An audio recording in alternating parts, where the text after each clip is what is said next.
പോലീസിന് മുഖ്യമന്ത്രി കൊടുത്തിട്ടുള്ള കർശനമായിട്ടുള്ള നിർദ്ദേശം കോൺഗ്രസ്സുകാരെയോ യു ഡി എഫുകാരെയോ ആരാക്രമിച്ചാലും തിരിഞ്ഞു നോക്കരുതെന്നാണ് കൊടുത്തിട്ടുള്ള നിർദ്ദേശം.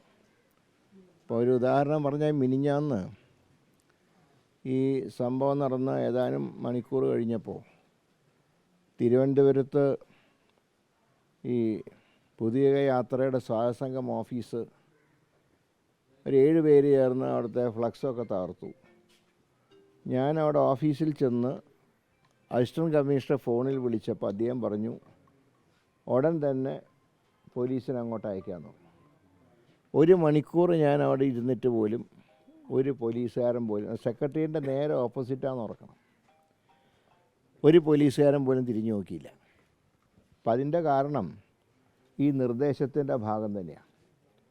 ഇവിടെ കാലത്ത് വന്ന് ബോംബ് എറിയുന്നത് CCTVയിൽ എല്ലാവരും കണ്ടതാണ്.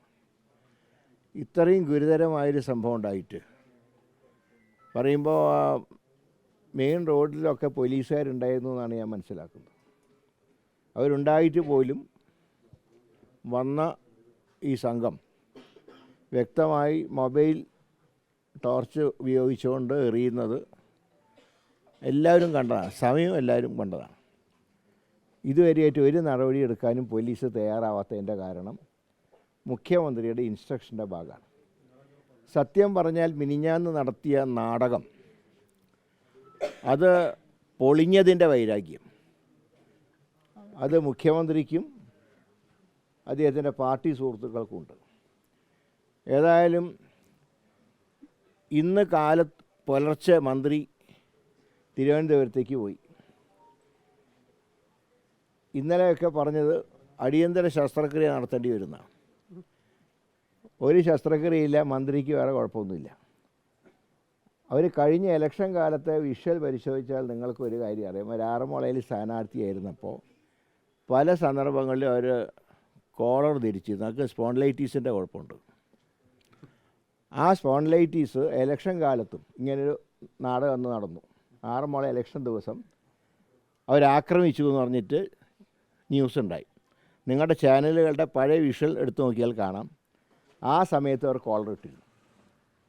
അപ്പോൾ സ്വാഭാവികമായിട്ടും ഈ ഇന്നലെ മിനിഞ്ഞാന്ന് KSUവിൻ്റെ കുട്ടികളെ ഒരു തല്ലാൻ വേണ്ടി ചെന്നപ്പോൾ പോലീസ് അവരെ ബലമായി തടഞ്ഞു നിർത്തി. അതിൻ്റെ ഇടയിൽ അവരുടെ കഴുത്ത് വീണ്ടും ഉളുക്കി കാണും. അതിനാണ് KSU പ്രവർത്തകർ മന്ത്രിയെ ആക്രമിച്ചു എന്നൊക്കെ പറഞ്ഞ് സ്റ്റേറ്റ്മെൻ്റ് ഇറക്കിയത്. എല്ലാവരും കണ്ടതാണ്. 1-ാം നമ്പർ പ്ലാറ്റ്ഫോമത്തിൽ നിന്ന് ചിരിച്ച് വർത്തമാനം പറഞ്ഞ് 3-ാം നമ്പറിലെത്തിയപ്പോഴേക്കും കഴുത്തിന് ഗുരുതരമായി പരിക്കേറ്റതും ജില്ലാ ആശുപത്രിയിൽ പ്രവേശിപ്പിച്ചതും ജില്ലാ ആശുപത്രിയിൽ സർക്കാർ ഡോക്ടർമാരൊക്കെ ഇവർക്ക് എതിരായതുകൊണ്ട് ഇവരുടെ ഭരണത്തിൻ്റെ ആസ്ഥാനമായ പെരിയാർ മെഡിക്കൽ കോളേജിൽ കൊണ്ടുപോയതൊക്കെ ഈ നാട്ടിൽ എല്ലാവർക്കും മനസ്സിലായിട്ടുണ്ട്. ഒരു പൊളിഞ്ഞ തിരക്കഥ, അതിൻ്റെ ദേഷ്യം തീർത്തുകൊണ്ടിരിക്കുക. ഒരു കാര്യം ഞങ്ങൾ പറയാം,